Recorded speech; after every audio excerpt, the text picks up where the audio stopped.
बछड़ा बछड़ा बैल, बैल का बच्चा उसको बछड़ा बोलते हैं।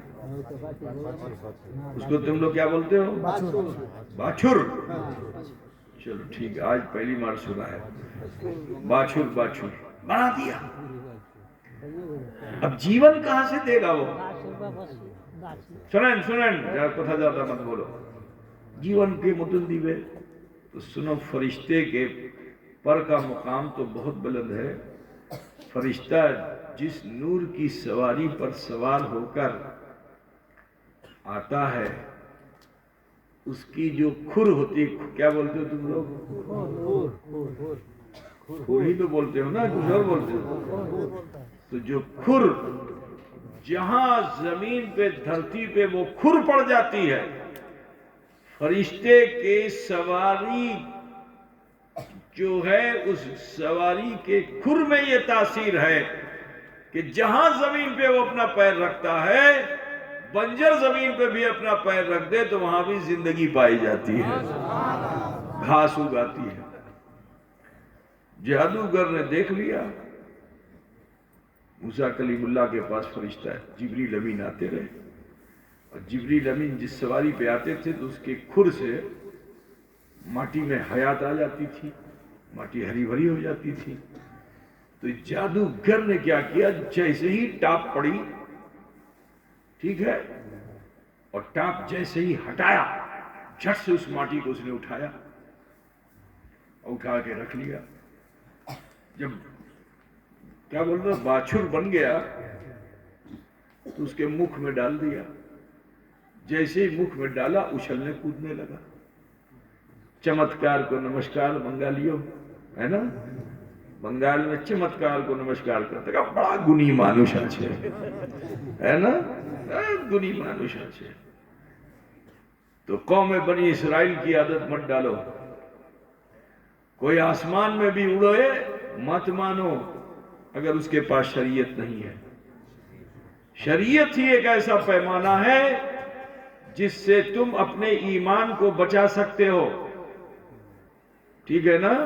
वरना कोई हवा में उड़ता रहे तो अल्लाह का वली है, और उतरा तो नमाज भी नहीं पढ़ी। ठीक, बहुत अच्छा वक्ता है, तकरीर करता है, सुबह को गोल, फजर नहीं पड़ती है, पढ़ता है। तो बोलो उस वक्ता के वक्तव्य को मानोगे? न उसको मानोगे न उसके वक्तव्य।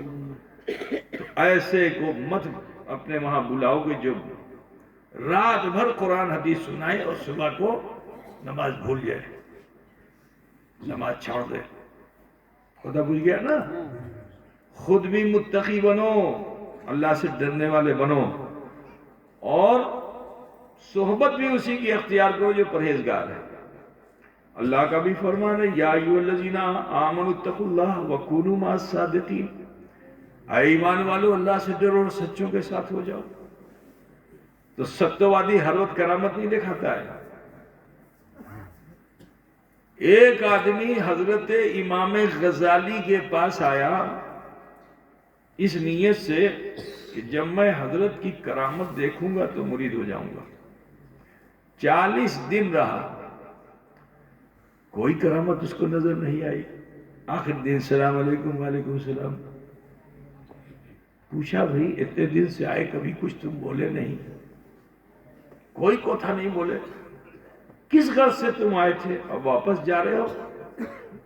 अब बताइए ना, आपको क्या परेशानी थी, क्या हासिल करने आए थे, क्या लेने आए थे, क्या पूछने आए थे? हमारे पास तो लोग प्रश्न लेके आते, तुम तो कोई प्रश्न भी नहीं लेके आए। 40 दिन तुम हमारे घर रहा, आज तुम जा रहे हो, सलाम कर रहे हो, तो किसी असुविधा हो तो बोलो, किसी असुविधा तो बोलो। तो उसने कहा, हुजूर अब छोड़िए, जाने दे, नहीं बताना पड़ेगा, तुम अपने मन में क्या लेके आए थे?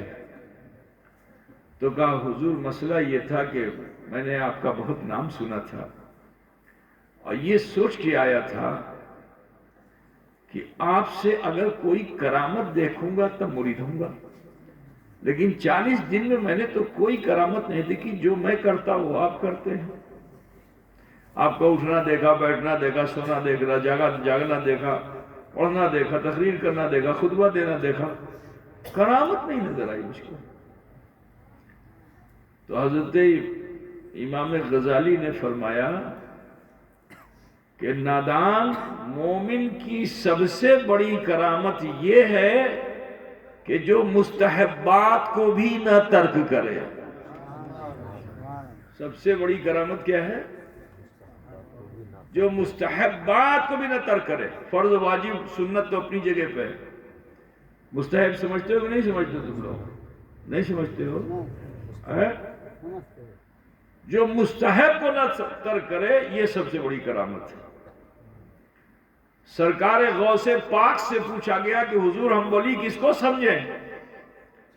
تو حضور غوث اعظم فرماتے ہیں کہ میری نظر میں وہ ولی ہو ہی نہیں سکتا کہ جو مستحب کو چھوڑنے والا ہے. سنو گے کو تھا بتاؤں تم کو. ایک مانوش بغداد میں آ گیا. کون ہے؟ سنو غور سے. ایک مانوش بغداد میں آ گیا اور